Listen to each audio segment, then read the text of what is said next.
Hey guys, it's Vampire Mike from Sega CD Universe, and a very big thank you to my buddy Kris again for sending me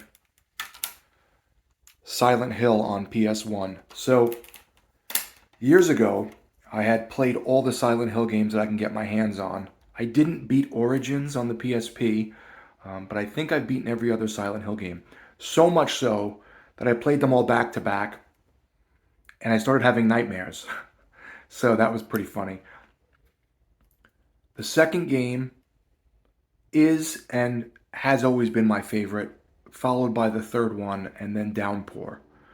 This is probably sandwiched in between somewhere at this point, but my buddy Kris was very kind to send me a spare copy he had, disc only, of Silent Hill.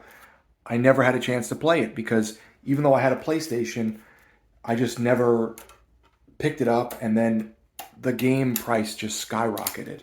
So I finally got to beat it today. It's not a very long game. I think they say it's around 5 to 7 hours, roughly.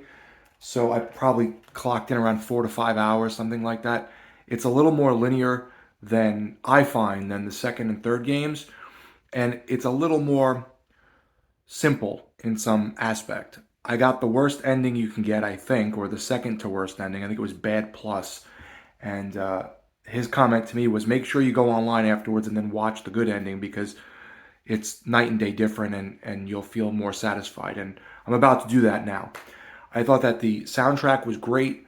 I thought that the ominous, creepy tones, and as you're walking around, you hear your footsteps, so it kind of has that kind of loneliness vibe to it.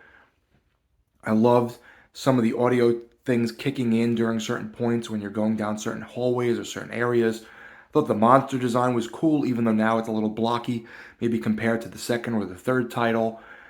I can see why people love this game, and I wish I played it back when it came out because I wasn't the biggest Resident Evil fan.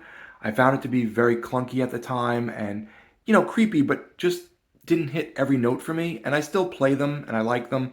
I've played through part of the newer Resident Evils and some of the remasters and such, but I really liked it. I thought that even now it still holds up well. I think that the original Silent Hill really deserves some kind of a remaster. I think that if they can make this gussied up a bit and maybe add some extras or, little bonuses or options or whatever, I think it's still a really fun game. I enjoyed my time there. I enjoyed the characters. I'm glad to have finally played it because I saw the movie and, read all about the game because I had no way to play it over the years. So I'm glad that I finally finished it. I had a rough couple days over the weekend and I decided to stay home today and play through the game or finish the game because I had been doing maybe an hour here, an hour there in spurts when I could, and I'm glad I did.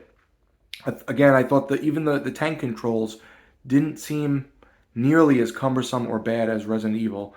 Maybe it's just kind of a going back in time type of thing for me. I don't know. And the story was interesting. The gameplay was fun. It has a little bit of that clunkiness that puts you on edge, but not so clunky that dissuades you from playing it. I liked some of the puzzles. Some of the puzzles I did use a walkthrough for because I found them a little sort of obtuse. But overall, I really enjoyed it. So thank you to my buddy Kris for sending me the game again. I had a great time revisiting Silent Hill, so to speak, and I'll see what this new remake, you know, happens when this new second game remake happens. I don't think I'll have a way to play it because I only have an Xbox One, not a Series X or Series S. But either way, it was a very fun game. If you haven't played the first Silent Hill, I recommend it. Definitely play 2 and 3. They just feel like more, I don't want to say fleshed out, but kind of heavier or deeper games than the first one. The first one has a blooper reel at the end of it, which was really funny because the game is so serious in tone and creepy. And at the end of the game, they show these little goofy things off and then showcase the character. So I found that to be pretty amusing. But let me know, guys, what your favorite Silent Hill game is. I really enjoyed this first one. It's Vampire Mike from Sega CD Universe. Be good. Hey, guys, I meant to mention one more thing. I played through Silent Hill on my PS1 with my mini LCD screen attachment. This was mine. I traded it to my buddy Jordan a couple of years ago. I really wasn't playing a lot of PlayStation. I got rid of a lot of my main games. Just wasn't really into it. And recently he traded it back to me for a bunch of, I think, movies and things that I had. So I hooked it up to my system. Initially, I started playing Silent Hill on my screen in my basement, my 55-inch 1080p. And it looked good, and I had a good time with it. But I think playing it on here enhanced it. Some people would say, why would you want to play it on such a small screen? It looked really good. It sounded really good. It's actually very loud with these little speakers.